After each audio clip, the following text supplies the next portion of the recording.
নীরবতায় ক্ষুব্ধ এলাকাবাসী ও চালকেরা যতনবাড়িতে পথ অবরোধ করে দ্রুত সংস্কারের দাবি জানান।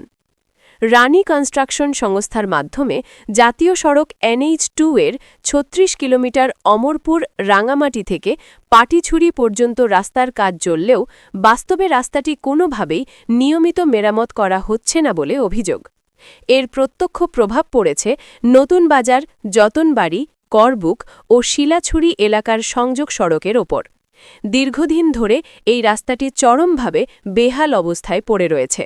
ভারী যানবাহনের অবাধ চলাচলের ফলে রাস্তার বিভিন্ন অংশে বড় বড় গর্ত সৃষ্টি হয়েছে, পিচ উঠে গিয়ে কাঁচা মাটি বেরিয়ে পড়েছে এবং বর্ষার সময় কাদা ও জল জমে চলাচল কার্যত দুর্বিষহ হয়ে উঠেছে। স্থানীয়দের অভিযোগ, এই গুরুত্বপূর্ণ রাস্তাটি দিয়ে করবুক ও অমরপুরের বিধায়কেরা নিয়মিত যাতায়াত করলেও আজ পর্যন্ত রাস্তাটির সংস্কার নিয়ে কোনো কার্যকর উদ্যোগ গ্রহণ করা হয়নি। জনপ্রতিনিধিদের এই দীর্ঘদিনের উদাসীনতা এলাকাবাসীর মধ্যে তীব্র ক্ষোভ ও হতাশার জন্ম দিয়েছে। প্রতিদিন স্কুল পড়ুয়া ছাত্রছাত্রী, রোগীবাহী অ্যাম্বুলেন্স, কর্মজীবী মানুষ ও যানবাহন চালকদের জীবনের ঝুঁকি নিয়ে এই রাস্তা ব্যবহার করতে হচ্ছে।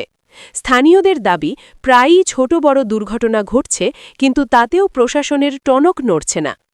এই দীর্ঘ অবহেলার প্রতিবাদে আজ যতনবাড়ি এলাকায় স্থানীয় বাসিন্দা ও ড্রাইভারদের যৌথ উদ্যোগে পথ অবরোধ করা হয়। আন্দোলনকারীরা রাস্তায় বসে পড়ে দ্রুত ও স্থায়ী সংস্কারের দাবি জানান।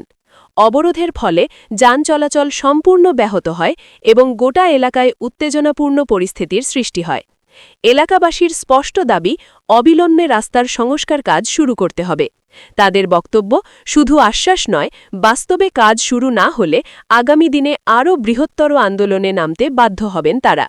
এখন প্রশাসন ও জনপ্রতিনিধিদের দায়িত্ব এই গণদাবিকে গুরুত্ব দিয়ে দ্রুত কার্যকর ব্যবস্থা গ্রহণ করা। খবর প্রতিবেদন, হেডলাইন্স টুডে।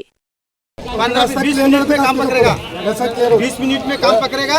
मैं इधर रुकूंगा, ठीक है? वो इधर ही रहेगा, हम इधर ही है, हम लोग इधर ही है। 20 मिनट पे काम रोकेगा, ठीक है?